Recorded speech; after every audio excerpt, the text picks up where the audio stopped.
Why is it that even when we work so hard, life remains a struggle?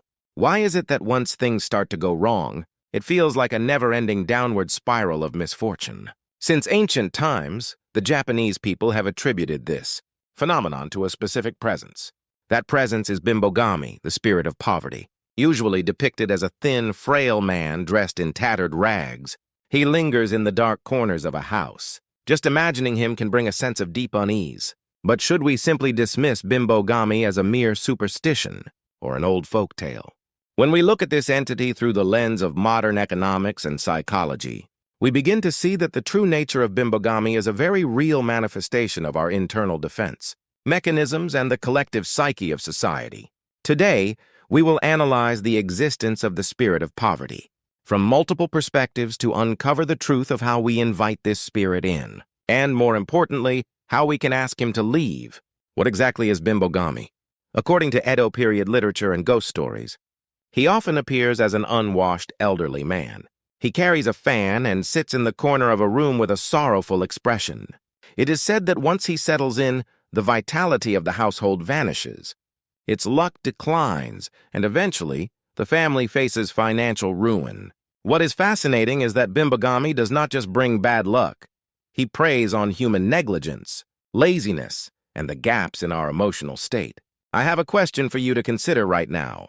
Is your room tidy at this moment? If your living space is cluttered with things you do not need, or if you have not taken out the trash for days, Bimbogami might already have his hand on your shoulder. From a psychological perspective, the legends of Bimbogami are deeply connected to the concept of self-handicapping. This is a mental state where we intentionally create obstacles for ourselves so that if we fail, we have a ready-made excuse. We tell ourselves that we have no money or no luck, because the spirit of poverty is haunting us. By doing this, we avoid facing our own lack of effort or poor judgment, protecting our self-esteem in a distorted way. However, this mental escape hatch is exactly where Bimbogami feels most at home. When our mental energy is depleted and we fall into a state of learned helplessness, the brain reduces its production of dopamine, making it difficult to make rational decisions.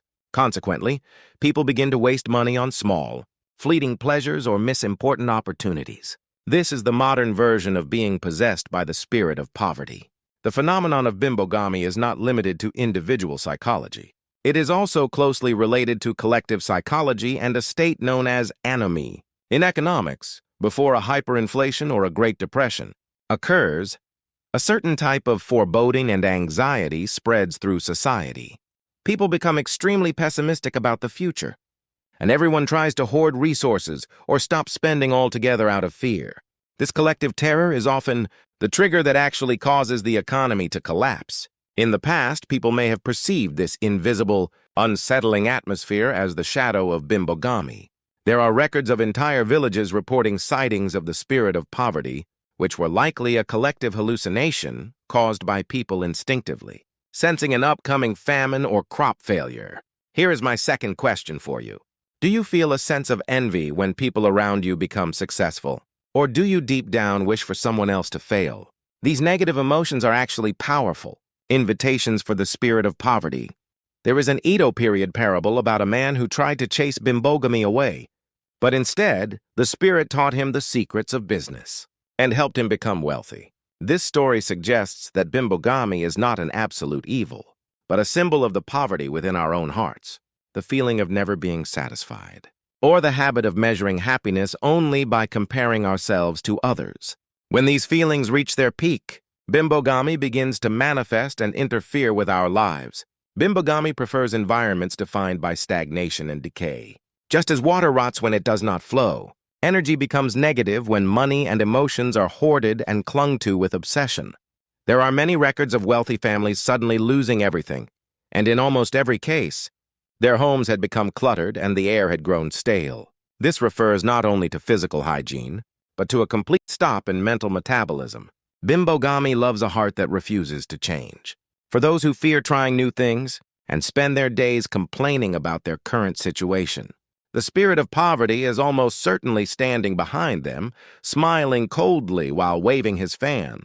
If we look back at history, Bimbogami often appeared during major turning points. During the chaotic end of the samurai era, or the confusion following major wars when old values were crumbling, and people lived in fear of what tomorrow would bring. Bimbogami was frequently reported in back alleys and in the dreams of the restless. One merchant supposedly found Bimbogami sitting in his warehouse and offered many prayers to get rid of him, but the spirit would not leave. However, when the merchant decided to give away his wealth to those in need and live a simple life, Bimbogami transformed into a god of fortune.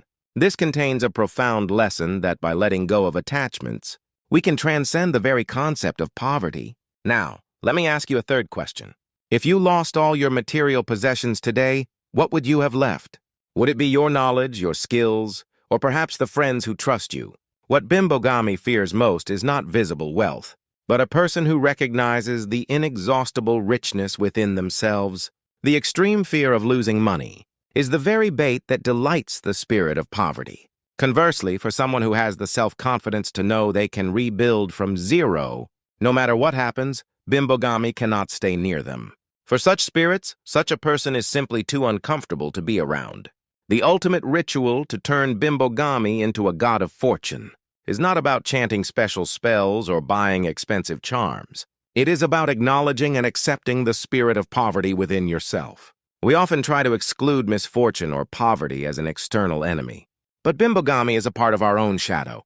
He represents our weakness, our greed, and our laziness. Instead of denying these parts of yourself, when you acknowledge that they exist and decide to move forward anyway, Bimbogami completes his task and changes his form. Yokai are always mirrors of ourselves. Attacking the reflection in the mirror will not solve the problem. Changing your own expression is the only way to change reality. The legend of Bimbogami teaches us that true poverty is not found in an empty wallet, but in a heart that has lost the power to believe in the future and curses the present. In modern society, economic anxiety is constant.